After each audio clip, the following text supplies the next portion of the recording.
محمد وعلى آله وأصحابه والتابعين لهم بإحسان إلى يوم الدين. اللهم يا ربنا إنا نسألك فهم علمائك العاملين وإلهام أوليائك الصالحين.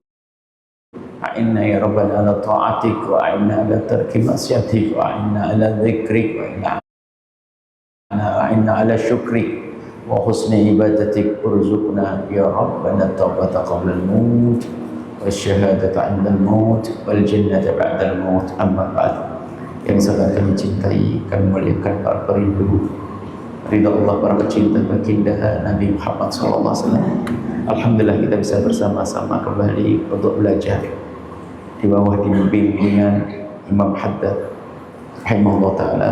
Semoga Allah memberikan kepada kita pemahaman yang benar, ilmu yang bermanfaat, mudah diamalkan, dan semoga amal baik kita diterima oleh Allah Subhanahu wa taala. Sebelum baca hikam Imam Haddad, kita membaca kitab fikih praktis sholat. Kita sudah sampai kepada atau masih di bab adzan. Yang kedua adalah adzan saat masuk waktu subuh. Adzan subuh itu ada dua. Adzan subuh adalah adzan untuk membangunkan orang agar bertahajud. Jadi baginda Nabi punya tukang adzan dua, antara Sayyidina Abdullah bin Umi Maktum dan Sayyidina Bilal bin Rabah. Yang satu adzannya sebelum subuh, yang satu waktu subuh tiba.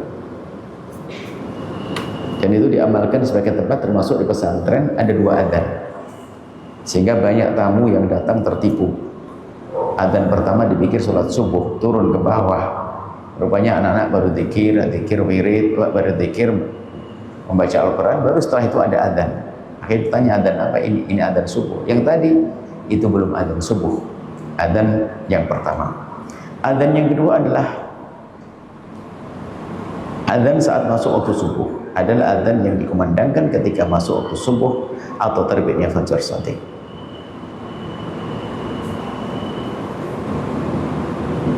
Hukum adzan adalah sunnah. Ini lanjutan dari mana?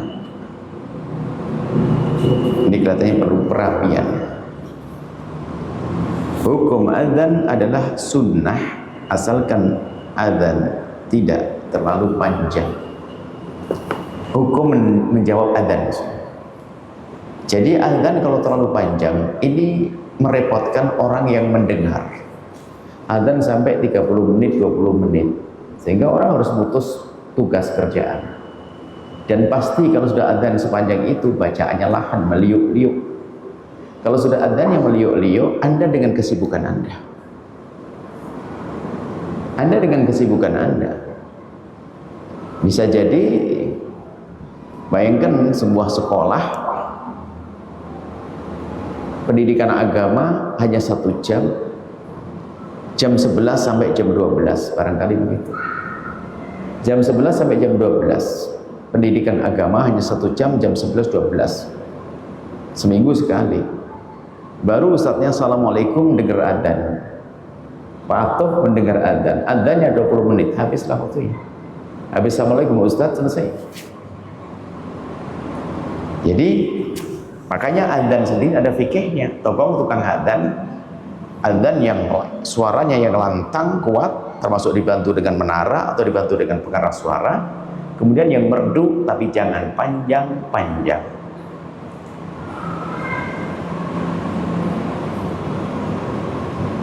Sebenarnya panjang bacaan dalam memandangkan adzan tidak berbeda dengan panjang bacaan di dalam membaca Al-Quran. Jika adzan terlalu panjang hingga menyebabkan keluar dari bacaan yang semestinya, kami bikin catatan kaki, maka di saat itu tidak disunahkan menjawab adzan. Sudah, Anda dengan kesibukan masing-masing. Cuman kadang jadi fitnah, ini kok tidak mau dengar adzan sih?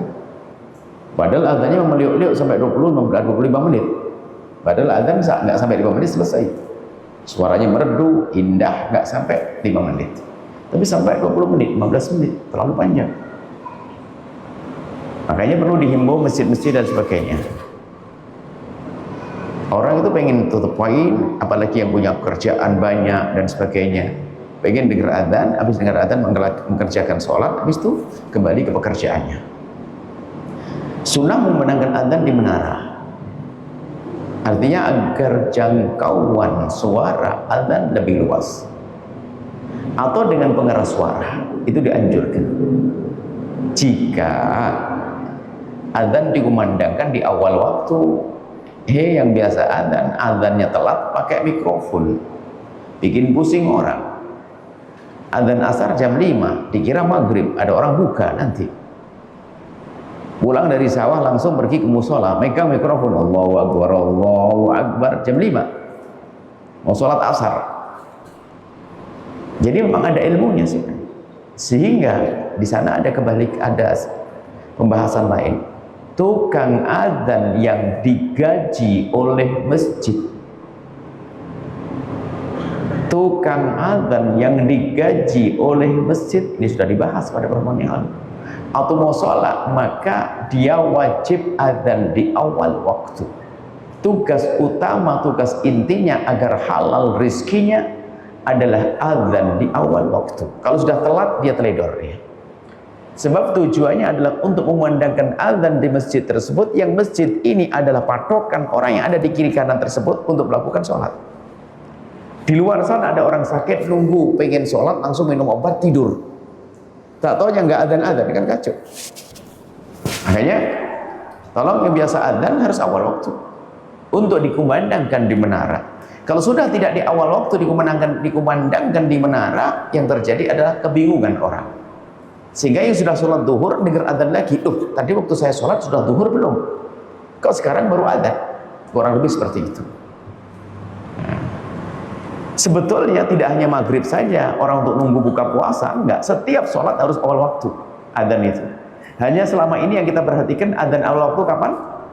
Maghrib. Itu saja, pengen cepat buka. Sama sebetulnya. Anda kalau adzan kurang lebih begitu. Kalau adzan maghrib Anda tunda, kasihan yang puasa, atau sebelum waktunya, ya menjadi tidak sah puasanya nanti. Kurang lebih seperti itu. Baik. Kemudian iqamah. Hukum iqamah sunnah dalam sholat fardu. Iqamah sholat sunnah dalam sholat fardu. Nggak ada sholat sunnah iqamah. Laki perempuan sunnah iqamah. Baik sholat ada, sholat yang dilaksanakan pada waktunya, tepat waktu, maupun sholat qadha dilakukan di luar waktunya. Baik sholat sendiri atau berjamaah, biarpun Anda sholat sendiri selagi itu sholat fardu, maka disunnahkan Anda untuk membaca iqamat. Dan jika Anda laki juga adzan. Misalnya ketinggalan kawan, nggak ada teman dan sebagainya di rumah, ya Allah, sudah adzan. Cuman nggak usah pakai mikrofon deh, kalau cuma satu orang sholat. Ya adzan di rumah, Allahu Akbar, Allahu Akbar, Allahu Akbar, Allahu Akbar, asyhadu an la ilaha illallah, asyhadu an la ilaha illallah. Baru setelah itu qomat. Sunnah. Baik laki atau perempuan. Syarat sah iqamahnya, untuk memenuhi syarat untuk mendapatkan kesunnahan iqamah yang sesungguhnya, syarat sah dalam iqamah adalah sebagai berikut. Islam, tukang iqamahnya adalah muslim. Tamyiz, jangan anak kecil. Sebab kalau anak kecil sebelum tamyiz, belum ngerti waktu masuk, belum ngerti ini, nanti adzannya suatu waktu. Anak mau 5 tahun tidak ngerti, hanya seneng aja, tak taunya jam 5 sudah adzan maghrib.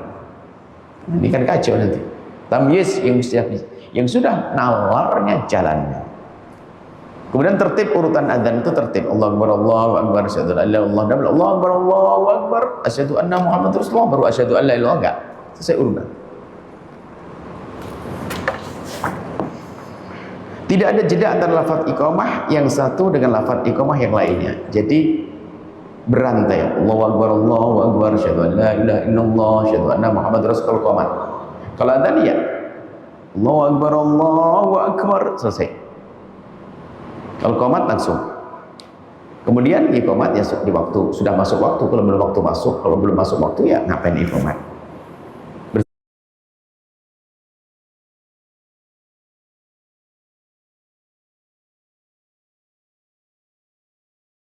Sambung antara iqamah dan sholat. Jadi antara sholat dengan iqamah disegerakan.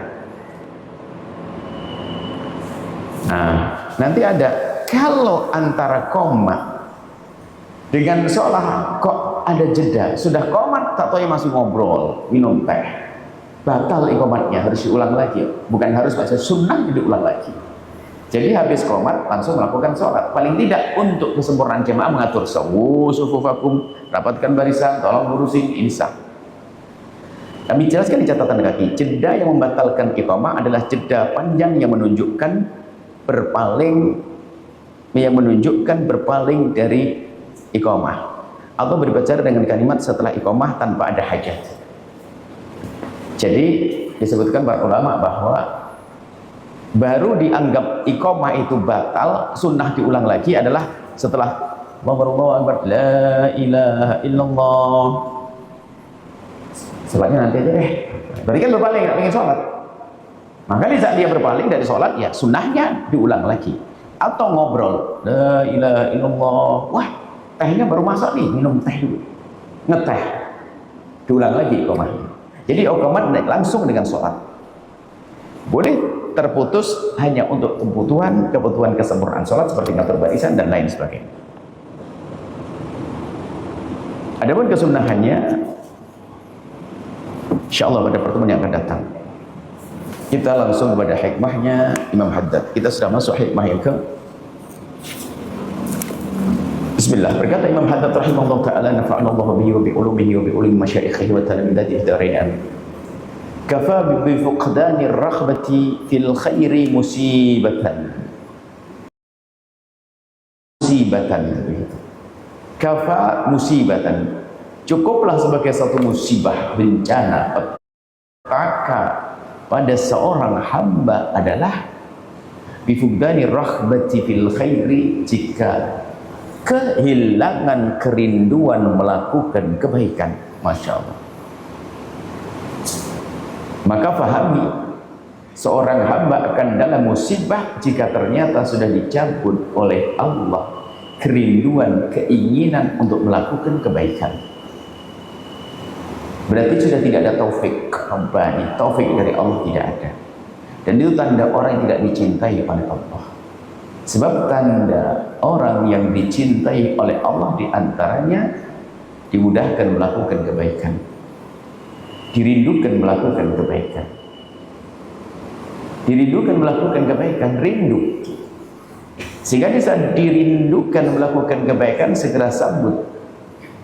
Kalau Imam Haddad menyebutkan dalam kitab Adab Sulukil Murid, itu namanya ba'id. Ada suatu getaran atau sesuatu di dalam hatimu yang membangkitkanmu untuk melakukan kebaikan. Sesuatu yang ada di dalam hatimu yuklik, yang menjadikan engkau gelisah hingga ingin melakukan. Dengar berita puasa ingin puasa, dengar berita pembangunan masjid, ya Allah, coba lihat buka lemari, ada duit enggak kira-kira. Jika ada kerinduan di dalam dirimu untuk melakukan kebaikan, biarpun ternyata pada akhirnya engkau belum mampu karena tidak ada yang digunakan untuk melakukan kebaikan, maka itu sebuah kebaikan.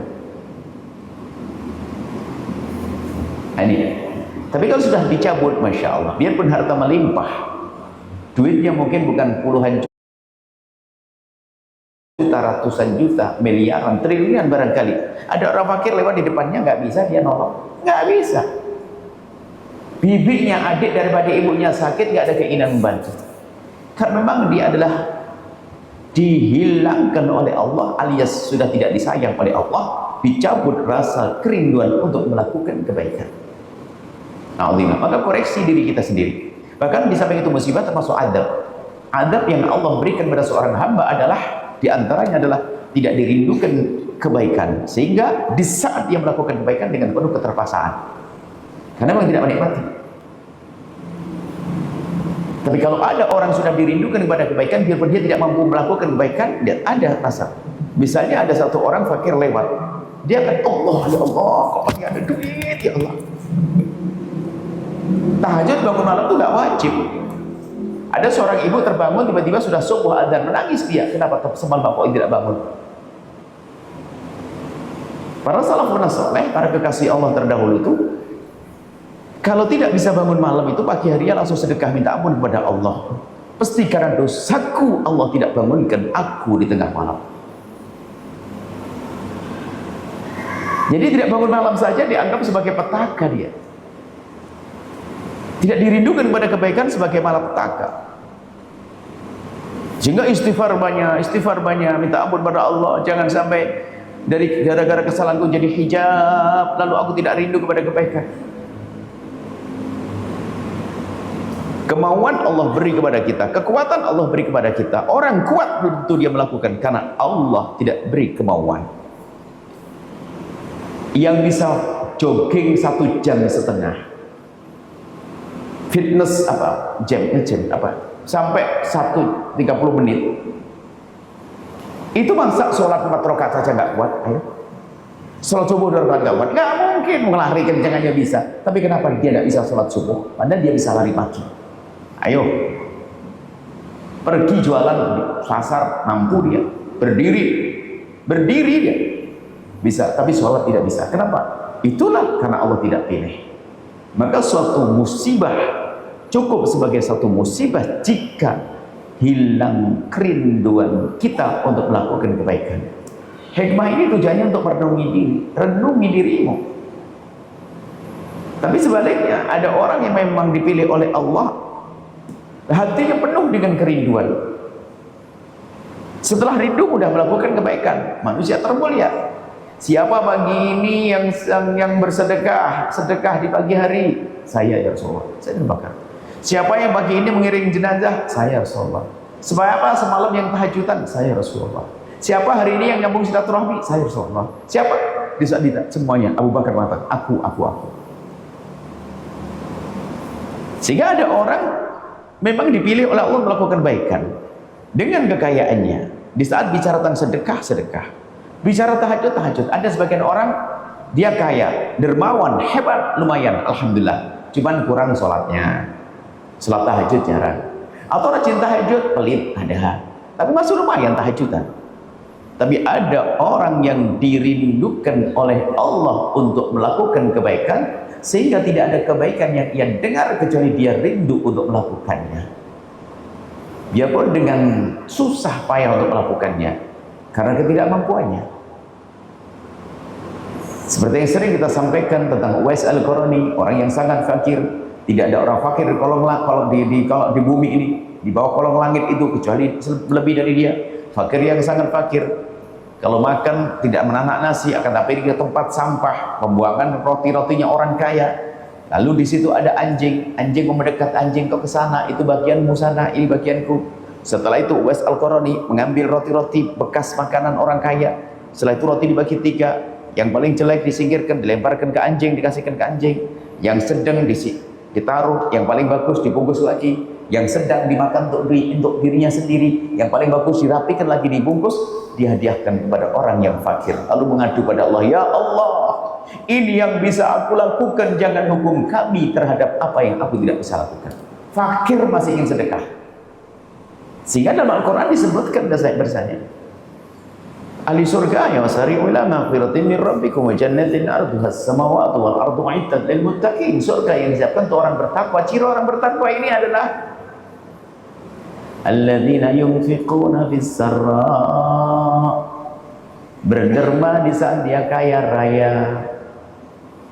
Bukan itu saja, ternyata wadharra, fakir pun masih berusaha.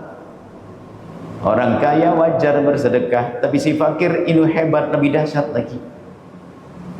Sehingga bisa jadi sedekah orang fakir mengalahkan sedekahnya orang kaya. Orang kaya sedekah 1 miliar rupiah untuk sebuah pesantren masjid. Si fakir hanya sedekah 10.000 rupiah. Ternyata pahalanya gede 10.000 rupiah. Karena yang memberi sedekah 10.000 rupiah hanya punya uang 100.000. Berarti 10%. Sementara yang sedekah 1 miliar itu tabungannya 100 miliar, berarti kan cuma 1% dari hartanya, kecil ya. Jadi orang kaya itu kalau hanya sedekah tidak sebanding prosentasenya, jadi seberapa besar yang kita lakukan, yang dikeluarkan, berapa persen dari hartanya, itu ukurannya. Jika uangmu cuma 100.000, engkau keluarkan 10.000, 10% dari hartanya. Sama seperti Anda sedekah 1 miliar, uang Anda 10 miliar. Kurang lebih seperti itu. Artinya Anda tidak perlu berkecil hati, yang diberi oleh Allah diuji dengan kefakiran. Yang jelas, jika ada kerinduan di hatimu untuk melakukan kebaikan, sambut itu, khawatir nanti dicabut kerinduan itu, lalu tidak kembali lagi. Imam Haddad mengatakan, al-ba'is greget, kerinduan kebaikan. Yuklik wa yuz'ij. Yuklik menjadikan gelisah kalau tidak berbuat baik, menjadikan orang melakukan kebaikan. Dan ba'ith itu akan menyeru, memanggil-manggil, ayo berbuat baik. Dan ba'ith yang ada di hatimu itu jika tidak engkau sambut, bisa jadi dia pergi dan tidak akan kembali lagi. Dan kadang berubah, dijadikan ada hijab. Maka di saat Anda ingin melakukan kebaikan, segerakan sebelum setan berbisik. Seorang laki-laki soleh, dia pantang berbicara di toilet. Di saat sudah duduk di tempat buang air, dia pantang berbicara. Karena itu tidak dianjurkan, biarpun tidak sampai derajat haram, kemakruhan mereka hindari. Makruh. Suatu ketika orang baik ini, orang saleh teriak di kamar mandi, wahai anakku ya waladi, wahai anakku, anakku, anakku. Anaknya pada kaget, ayah tidak pernah berbicara di toilet. Kenapa ngomong di toilet? Pasti ada apa-apa, jangan-jangan ada ular, kalau jengking. Ayah apa? Ayah ada apa ayah? Rupanya dari dalam toilet hanya pengen ngomong gini, nah, di saat aku duduk di sini terlintas di hatiku, aku ingin sedekah. Tolong cepat keluarkan dari kocek abah itu. Segera keluarkan sekarang. Khawatir aku keluar dari toilet ini berubah hatiku. 5.000 saja ingin sedekah masuk kotak amal, enggak segera dimasukkan. Ingat beli kerupuk, enggak jadi. Beli bakso atau berapa? 5.000 enggak segera dimasukkan kotak amal. Jadi kotak amal enggak segera dimasukin. Telat, berubah. Begitu cepatnya setan untuk menggoda kita. Bersama itu akan ditarik nanti, apa namanya, dihilangkan rasa kerinduan untuk melakukan kebaikan. Maka itu musibah. Sehingga musibah yang ada pada seorang hamba namun tidak pernah disadari sebagai musibah adalah hilangnya kerinduan melakukan kebaikan. Ini hikmah. Kafa bifugdani rahbati fil khairi musibatan. Cukuplah sebagai musibah besar di saat hilang kerinduanmu untuk melakukan kebaikan. Wa kafa bidzulli fi talabid dunya uqubatan. Kafa bidzulli, kafa uqubatan, cukuplah sebagai uqubah, hukuman dengan rendah di dalam mencari dunia. Merendahkan diri, bukan tahu untuk merendahkan diri di saat mencari dunia. Sehingga lihat, di saat mencari dunia bukan dilarang. Bahkan kita dianjurkan untuk menjadi orang kaya, orang kuat, orang ini, tapi menjadi rendah di saat mencari dunia. Maknanya rendah itu bagaimana? Rendah mencari dunia ini adalah dia tuh betul-betul sudah takluk menjadi budaknya dunia, sehingga lupa kalau dia adalah budaknya Allah. Sehingga demi mencari mungkin 1 juta rupiah, dia rela meninggalkan sholatnya, rela membuka auratnya, rela melakukan keharaman. Jadi mengambil dunia dengan kerendahan. Ini merendah, menjadikan dirinya rendah di hadapan Allah Subhanahu wa taala. Maka kalau ada orang mencari dunia, bekerja, tapi ternyata dengan menegakkan syariat, bahkan diniati dengan yang banyak, bahwasanya aku ingin buka bisnis ini bukan semata-mata cari dunia, aku ingin cari kawan yang banyak, membuka lapangan kerjaan, kemudian setelah itu kalau keuntungan besar, masjid sana akan aku beresi, terus pikirannya begitu kok, mulia. Tapi mencari dunia dengan rendah, nanti kalau sudah dapat duit saya akan pergi ke tempat sana, mau melakukan maksiat.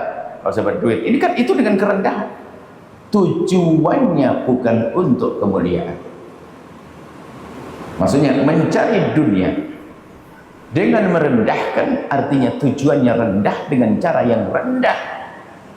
Itu adalah sebuah hukuman, sudah hukuman. Kenapa? Capeknya nggak ada nilainya di hadapan Allah. Kalau bukan hukumannya begitu.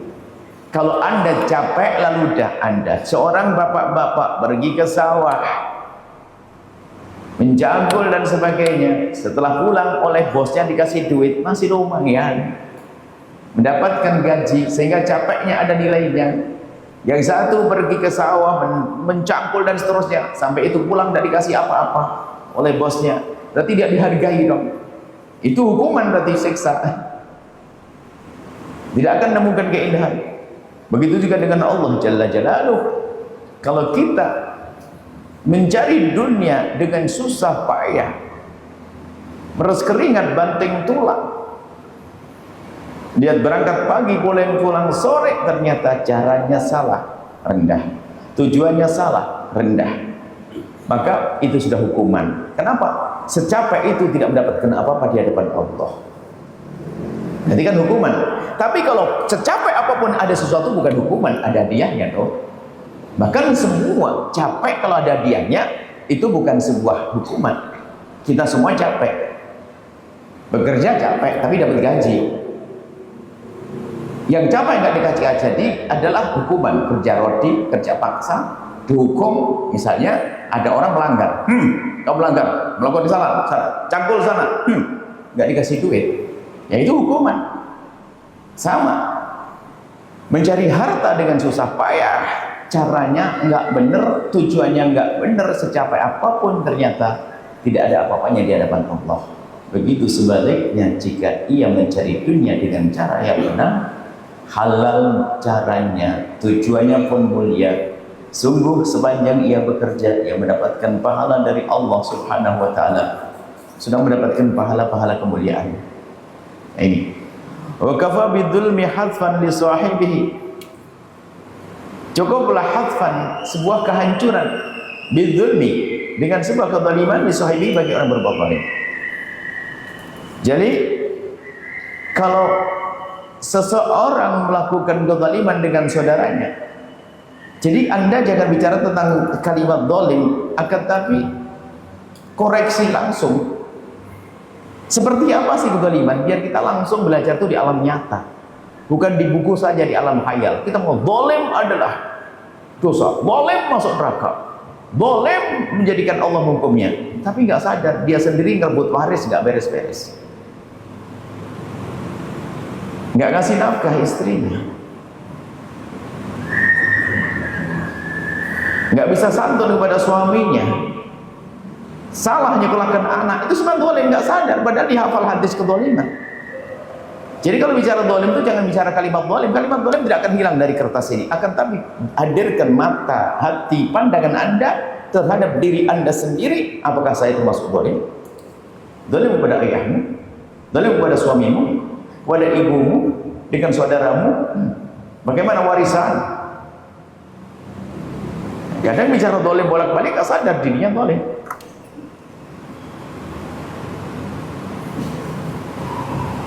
Kafa bidzulmi hadfan li sahibi.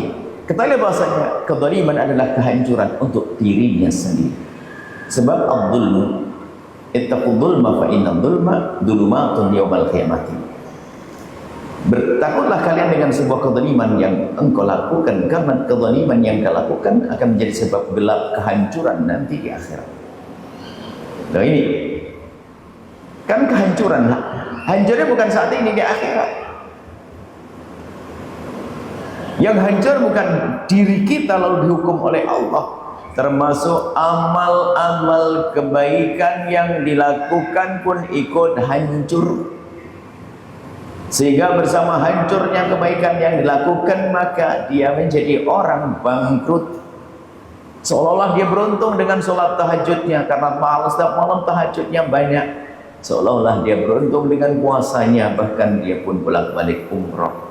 Tapi ternyata dia orang yang zalim. Maka kezaliman ini menjadikan dia bangkrut. Bangkrut kenapa? Orang yang dizalimi akan menuntut, lalu tuntutannya harus dibayar. Cara bayarnya dengan kebaikan yang dilakukan, sehingga kebaikannya dibayarkan kepada orang dizalimi. Yang zalim mengatakan, "Hei ya Allah, dia telah mencaciku, dia telah menggunjingku, dia telah mengambil hartaku." Banyak orang menuntut, akhirnya oleh Allah diberi keadilan, diambil dari kebaikan orang ibu yang solehah, katanya ahli tahajud, ngapal Quran, sorokan sana sini. kebaikannya diberikan, rupanya terlalu besar kezalimannya. Terlalu besar kezalimannya sampai habis amal baiknya, hancur. Baru setelah itu yang dizalimi masih banyak, dia nggak terima. Ya Allah, dia zalim kepada aku di dunia. Diambil oleh Allah dari dosa orang yang dizalimi, kemudian ditumpangkan kepada orang yang berbuat zalim. Yang semula orang ini tampak ahli surga di muka bumi karena dia ahli tahajud, cuman dia banyak zalim, habis pahalanya. Itulah namanya orang bangkrut. Atadru namanil muflis, kan begitu Nabi bertanya, tahukah kamu siapakah orang bangkrut? Sahabat Nabi menjawab, Allah wa Rasulullah a'lam. Allah dan Rasulullah lebih tahu. Kalau dalam pembahasan bangkrut, menurut perbincangan kita kan orang punya modal lalu bekerja nggak untung, malah harta amblas, modal hilang, itu kan bangkrut. Nabi tidak mengatakan itu. Orang bangkrut itu adalah orang yang ya'ti yaumal qiyamati, datang di hari kiamat bisolatin, dengan salat, ahli salat, dengan wasiyamin, puasa, zakatin, ada zakat, sedekah dan lain sebagainya. Ibadahnya banyak, tapi waqad daraba hadza wa syatama hadza wa qadhafa hadza wa aqadha mala hadza. Cuman kerjaannya berbuat dolim sesaat, mencaci si A, menggunjing si B, mengambil harta si C, kedolimannya banyak. Akhirnya diambilkanlah dari kebaikan orang yang katanya ibadah, diberikan kepada orang yang didolimi. Maka kalau Anda dizalimi, Anda beruntung. Kalau ada orang berbuat zalim pada Anda, Anda adalah beruntung karena pahalanya akan ditumpahkan kepada Anda. Baik. Berarti kehancuran. Hancur dia. Dirinya hancur, akan dihukum oleh Allah. Kemudian amal baiknya pun akan juga ikut hancur. Wa kafa bidzambi 'aran lil mulimmi bih. Cukuplah sebuah dosa itu adalah kecacatan bagi sang pelaku. Artinya ini kesadaran bahwa dosa adalah cacat, ini penting. Yang tidak menganggap dosa sebagai sebuah cacat dalam diri, maka dia pun tidak akan berusaha untuk berhenti dari berbuat dosa. Mungkin ada satu orang punya wajah hitam di sini, tiba-tiba karena kulit kebakar dan sebagainya, sehingga hitam di wajahnya akan menjadi cacat. Yang sadar kalau itu cacat karena lihat di cermin, oh hitam, kemudian dia berpikir ada berita, ada obat di sana, tidak tahu namanya apa, olesi, dia akan mengolesi, berobat. Maka dia akan berobat kapan? Karena dia menyadari ada cacat di sini. Yang repot nggak sadar, dianggap itu adalah seni. Barangkali ini ukiran alami kali.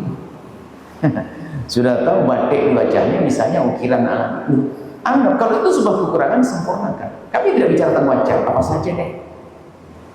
Sehingga kekurangan, dosa yang dilakukan seorang hamba itu sebuah celah. Maka sudah merupakan sebuah celah yang amat besar jika orang punya dosa. Dosa ini celah atau cacat. Menyadari kalau dosa itu cacat itu penting agar kita bisa menyempurnakan cacat kita. Dengan dua hal, memohon ampun kepada Allah dan melakukan kebaikan setelah kita melakukan ketidakbaikan. Jadi begitu. Tapi menyadari ini, kata Imam Haddad, ini cukuplah. Bidzambi 'aran lil mulimmi bih. Dengan melakukan dosa ini cukup, itu sebuah cacat. Dan cacat di hadapan Allah, dan sebenarnya juga cacat di hadapan manusia. Coba. Cacat di hadapan manusia, coba sebuah dosa. Hanya karena itu di masyarakat itu tampak atau tidak tampak itu karena kebiasaan.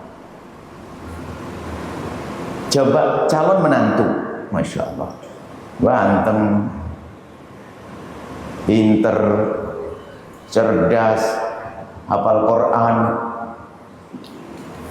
nyolongan, cacat tidak? Jadi menantu kira-kira? Lah cacat itu dosa, nyolong itu. Nggak nyolong, mabukan, cacat tidak? Cacat. Sudahlah nggak tampak jelalatan matanya, dosa terus, cacat tidak? Cacat. Yang menjadi masalah itu tidak dianggap sebuah celah, sehingga dia pun tetap saja melanjutkan cacatnya tersebut, tidak berusaha untuk menghentikannya. Maka penting untuk menyadari bahwasanya sebuah dosa adalah cacat. Di hadapan Allah cacat, sebetulnya di hadapan manusia juga. Kecuali sama-sama cacat. Orang jelek, orang kotor dengan yang kotor itu biasa. Tapi di kalangan orang baik akan menganggap astagfirullah. Nah, Anda orang baik, maka melihat itu cacat. Dan memang jika Anda baik, Anda mudah melihat diri Anda cacat. Oh, mataku melihat yang haram semalam, itu salah. Cacat itu celah. Kalau dipandang, kita malu. Kan begitu. Ada sesuatu yang tersembunyi di balik baju kita cacat. Kelihatan sama orang, saya nggak suka. Seharusnya dosa pun juga seperti itu. Kalau melakukan dosa, semestinya kita malu dong, cacat, dosa, dan ditutup seharusnya. Maka dia dikatakan cukuplah sebagai cacat yang besar kalau ada seorang berdosa. Pendosa adalah dia cacat dengan dosanya. Maka sadari jika dirimu pernah berdosa, hilangkan cacat itu dengan memohon ampun kepada Allah Subhanahu wa taala dan mengikutkan adbil hasanah sayyi'atal hasanata, kejelekan yang dilakukan ganti dengan kebaikan. Ganti dengan kebaikan. Itulah yang akan menghapus dosa-dosa tersebut. Ini nih yang bisa hadirkan dalam kesempatan ini. Semoga kita benar-benar bisa menyadari kalau ingin mencari dunia dengan cara yang benar agar tidak jadi musibah bagi kita urusan dunia. Kemudian koreksi diri kalau ternyata kok kita itu jarang rindu pada kebaikan, sebetulnya kita dalam bencana, dalam musibah yang besar, Allah tidak sayang kepada kita, hati-hati. Kemudian juga jika kita berdosa kok biasa saja, berarti kita ini full cacat. Karena apa? Dengan dosa kok tidak pernah merasa berdosa. Sementara dosa adalah cacat di hadapan Allah menjadi tidak baik, dan juga di hadapan manusia menjadi tidak baik. Itulah cacat. Semoga Allah mengampuni kita semuanya. Wallahu a'lam bishawab. Insyaallah syukur jazakallahu khairan kepada beliau tercinta Buya bersama beliau sekalian. Semoga Allah bersama kita yang bermanfaat dan dapat kita makan pada akhir. Yang nuang ente sendiri. Ente. Bagi hadirin para pemirsa Bayan TV dan pendengar setia Rasulullah dimanapun berada. Ini di saatnya kita untuk masih segmen tanya jawab, memberikan kesempatan bagi Anda para jawab menjadi langsung kepada kita tercinta Buya. Memberikan kesempatan untuk satu orang satu pertanyaan di awali salam dan salawat. Kami mulai dari jamaah laki-laki, kami persilakan.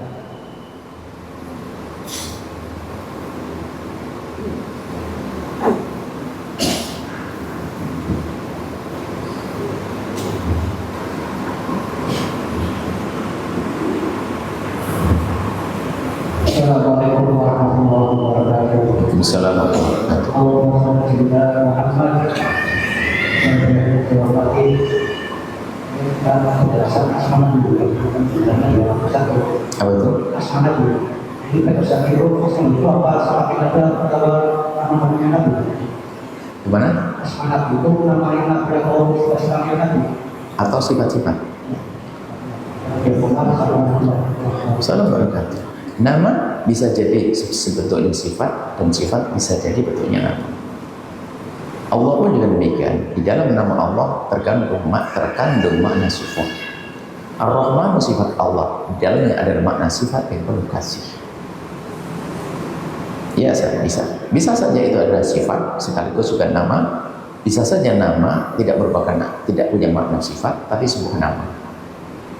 Muhammad sebuah nama, tapi di dalamnya ada sifat tersanjung terpujinya Nabi Muhammad SAW. Jadi banyak. Jadi nama ada yang sekaligus sifat.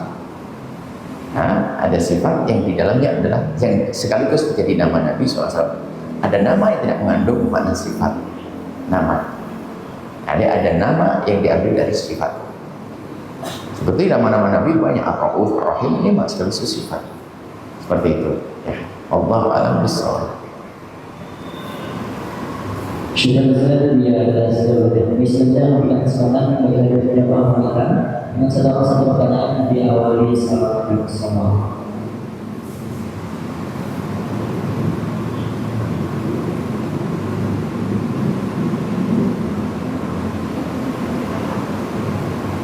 Sini. Langsung aja. Ambil lagi langsung.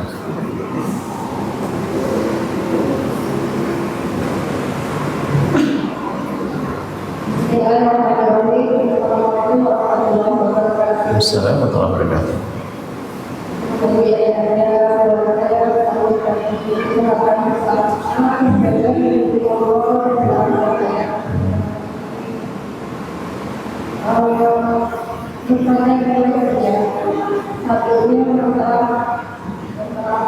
Berbagai jalan yang selalu diikuti oleh berbeda atau beberapa praktek medis. Sudah dulu 2 tahun yang lalu anak perempuan hanya bayi itu masih bisa disunat, tapi sekarang waktunya itu perempuan tidak boleh disunat padahal diajarkannya pada kejadian yang sama yang dulu menyunati anak perempuan bayi perempuan saya. Nah, pertanyaannya apa? Hukum dari sunat bayi perempuan itu dia terkadang ulama mengatakan bahwa kalau perempuan bayi sunat itu untuk banyak yang individu yang dilakukan. Jadi saya sebagai itu khawatir dan saya tempat yang bisa menerapkan sekarang bidang yang dulu itu selalu seperti terbukaan agama dan menurut teman bahwa saya mengatakan sudah berjuang. Terus kedua, tadi saya dengar di dalam orang itu bisa sampai pada haram atau makruh, minimal makruh. Tapi ada anak yang sampai bawa HP, kemudian jangan kemana-mana nyanyi berkata mendengarkan musik itu gimana ya? Assalamualaikum. Bicara tentang khitan, gini loh, Anda punya mata, punya pikiran, mendengar berita tentang khitan. Di dalam Islam ada khitan, di luar Islam juga ada khitan. Sebab ada di beberapa bangsa, disebutkan Mesir kuno, Yunan, apa ada beberapa itu ada tentang khitan. Ada suku-suku lain tentang khitan. Nah, kemudian kita membaca khitan yang ada dalam Islam itu seperti apa? Khitan perempuan. Sehingga dalam mazhab kita Imam Syafi'i, khitan perempuan mendapat yang pertama adalah wajib, yang kedua adalah sunnah. Nah, di sana ada khitan namanya istiqsal. Khitan di luar Islam yang sangat membahayakan, sampai kadang melakukan satu pembedahan semacam operasi, sehingga betul-betul merusak wilayah tersebut. Ini membahayakan masa depan perempuan, sehingga ada satu wilayah yang diambil dan itu membahayakan, sehingga seorang perempuan bisa mungkin bahasa menjadi ya, dingin atau apa pokoknya itu ada. Dan di dalam Islam yang dibahas tentang khitan ini adalah sampai Nabi mengatakan jadi hanya sekedar goreskan satu pisau ke wilayah yang harus dihitani, ada goresan sedikit saja, menjalankan perintah goresan. Bahkan bukan sampai diambil begitu, hanya digores begitu saja. Jangan sampai kau ambil habis. Dilarang oleh Nabi. Sudah jelas petunjukannya begitu. Lah ini orang membaca khitan yang ada di luar Islam dimasukkan di dalam Islam. Jadi ini fitnah terhadap Islam. Sehingga sangat benar kalau ada orang ngomong Islam itu zalim. Kenapa mengkhitan perempuannya? Karena yang dibaca adalah khitan yang ada di luar Islam. Makanya kalau Anda ingin menghitam putri Anda sesuai dengan petunjuk dari baginda dan para ulama kita, itu bukan harus ada diambil, apalagi sampai melakukan satu operasi prosapsi yang berat sampai bios, hanya sekedar digores sedikit, sedikit, sedikit sekali. Dan itu yang dianjurkan, yang diperintahkan, supaya tidak salah mendefinisikan. Coba bicara tentang sejarah khitan perempuan, itu menyeramkan. Betul-betul terwolimi perempuan karena bukan Islam. Kalau bicara tentang tradisi di luar Islam, kebetulan itu kan wilayah, mohon maaf, kemaluan. Ada di luar Islam tuh kezaliman kepada kemanusiaan itu ada. Ada yang rambutnya ada yang telinganya ditarik, ada ini kan bermacam-macam model. Di luar Islam tuh ada. Yang sifatnya pokoknya ada, sampai kalau ada orang meninggal dunia nanti anggota keluarganya harus motong jarinya. Ini kan kebiasaan yang tidak sesuai dengan Islam, bela sungkawa. Sementara termasuk kalau wilayah kemaluan perempuan, mereka tidak menyebut istilah khitan, tapi yang maksudnya ya kalau dalam bahasa kita menjadi khitan gitu, bahasa Islam. Yang terjadi di luar sana ini diterjemahkan untuk Islam, sehingga wajar dong akhirnya berarti khitan haram kalau model begitu. Tapi kalau kembali kepada yang diajarkan Islam tidak. Sampai Nabi mengatakan hanya segera ditempelkan satu alat, digoreskan begitu, selesai sampai di sini. Itu saja. Faedahnya apa? Sudahlah. Kalau sudah petunjuk dari Nabi, nggak usah faedahnya ini tentu ada faedahnya. Yang jelas jangan salah. Tanpa harus mengambil sesuatu ya wilayah kemaluan wanita, tanpa harus merusak sampai operasi, hanya digores begitu saja. Nah ini. Nah kalau khitan pemahaman jahiliyah itu dimasukkan, ya jelas Islam pun mengharamkan itu, karena bukan itu yang dimaksud khitan. Bahasa sederhananya, mohon maaf deh, nggak usah perempuan. Khitannya laki-laki adalah dipotong semuanya, barangkali begitu. Atau ini misalnya, ya salah dong. Khitan kok begitu? Karena khitan ada bagian yang tertentu yang tidak membahayakan. Nah, yang terjadi kezaliman di agama lain, kenapa dimasukkan ke Islam? Ini boleh. Loh, tapi kan ada ustadz yang menerjemahkan, itu salah menerjemahkan. Hadis Nabi sangat jelas. Riwayat dari Nabi sangat jelas. Bahkan sampai dari dulu, lama ulama fikih istiqsal itu nggak boleh mencabut, memotong sampai itu habiskan wilayah. Nggak boleh. Sudah jelas bahasanya. Seolah-olah hari ini ada orang pengen berpikir tentang Islam, berpikir yang baru. Itu salah baca.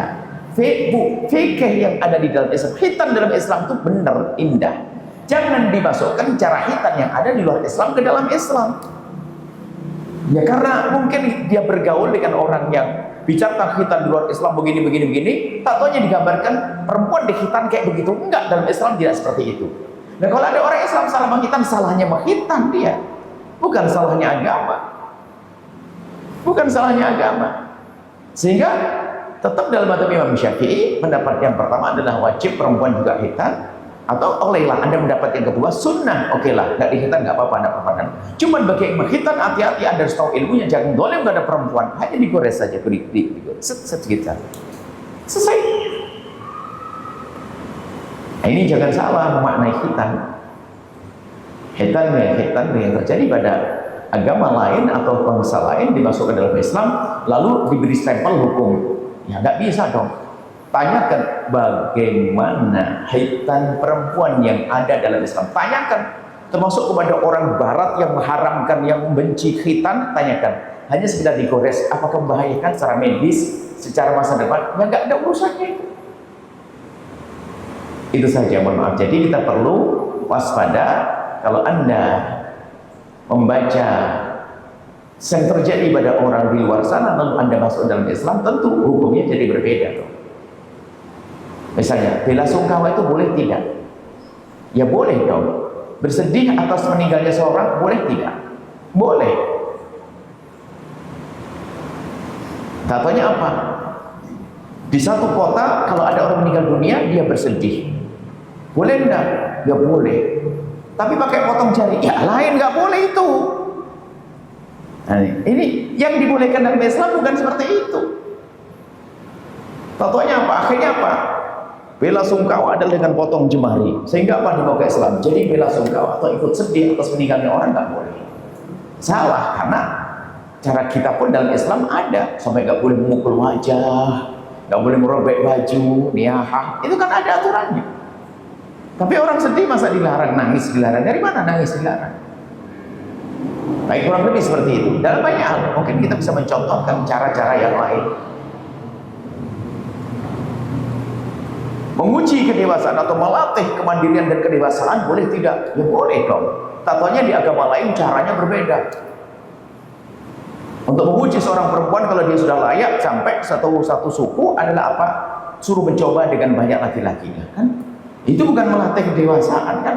Misalnya di dalam Islam ya nggak boleh itu. Jadi Anda itu kalau ingin membawa kepada Islam, tanya dulu khitan di dalam Islam itu gimana caranya, tanyakan ulama dan dari mana sandarannya. Bukan cara khitan di luar Islam lalu dimasukkan dalam Islam kemudian dikasih hukum. Beda dong. Khitan laki-laki jelas. Khitan laki-laki jelas ada disepakati itu sebuah cara untuk hidup bersih dan seterusnya. Bahkan di luar Islam sudah menyuruh untuk khitan laki-laki. Biarpun dalam madhab kita pun berbeda-beda seperti madhab Malik. Ya kalau memang sudah membahayakan, sudah tua umur 60 tahun, sudah kena gula darah, setelah itu harus khitan, nanti bisa saja wah berantakan. Ya sudah nggak usah khitan, madhab Malik juga enteng kok. Ternyata laki pun nggak khitan juga masih ada peluang kok. Jadi sederhana kalau Anda ngerti madhab tanpa harus mencaci pendapat ulama deh. Yang jadi masalah adalah pemahaman yang salah di atas namakan Islam, akhirnya agama dicaci. Laki-laki tidak khitan pun juga ada yang mengatakan boleh. Kan dalam madhab Malik semacam itu. Bahkan mungkin itu yang terjadi, misalnya di sebuah negeri ada 1000 orang masuk Islam, nggak pernah ada khitan massal beritanya. Nggak ada berita khitan massal, ya suka-suka khitan hari ini, besok, depan masih ketakutan. Kurang lebih seperti itu. Jadi tolong memahami agama itu dari sumbernya, baru setelah itu dikasih hukum. Jangan sampai bicara khitan dari kaum lain lalu dimasukkan di dalam Islam. Ya nggak benar. Itu bukan khitan yang diajarkan di dalam Islam. Itu kedzaliman kepada perempuan. Baik, kemudian tadi yang kedua apa?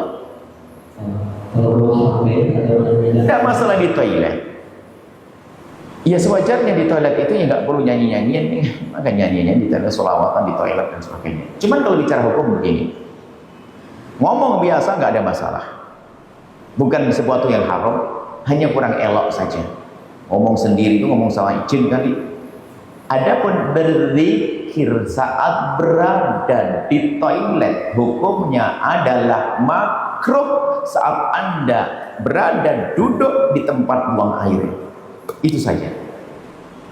Hukumnya makruh Anda membaca zikir, dan menjadi haram membaca zikir di saat indah khuruji kharijin, waktu ada yang keluar lalu ada zikir langsung alhamdulillah atau bagaimana ujarnya ayat ini, waktu zikir itu haram. Sehingga zikirnya di dalam hati saja, mengucapkan alhamdulillah, senang, dia merasa nyaman. Nah itu kalau bicara hukumnya sederhana. Cuman jangan terlalu lama sampai baca koran, buku, handphone, akhirnya ditunggu berjam-jam. Makruh, maka bukan tempat yang bagus. Jadi yang makruh tadi baca zikir di saat kita duduk di atas toilet, kloset itu makruh. Di saat berzikir waktu ada yang keluar itu haram. Itu saja. Ya jangan handphonean lah di kamar mandi. Ya emang nggak pantas. Itu kan pendidikan dari kita. Handphone itu bukan harus nempel terus di Anda. Anda jangan diperbudak oleh handphone Anda. Ke toilet, handphone, kamar mandi, handphone, sini, handphone. Akhirnya yang ditiru oleh anak-anaknya, maka anak rusak gara-gara mboknya sama bapaknya yang suka handphone. Itu aja sih. Coba ibu menghindar, mengurangi urusan handphone. Kenapa? Biar anak menjadi penghormat. Karena anak mau ngomong sama ibunya susah, ibunya asyik dengan handphone. Suaminya pun pengen nyapa istrinya, ternyata istrinya khusyuk dengan handphone. Sama suaminya jarang senyum, sama handphone senyum-senyum sendiri. Problem itu saja. Jadi wallahu a'lam bishawab.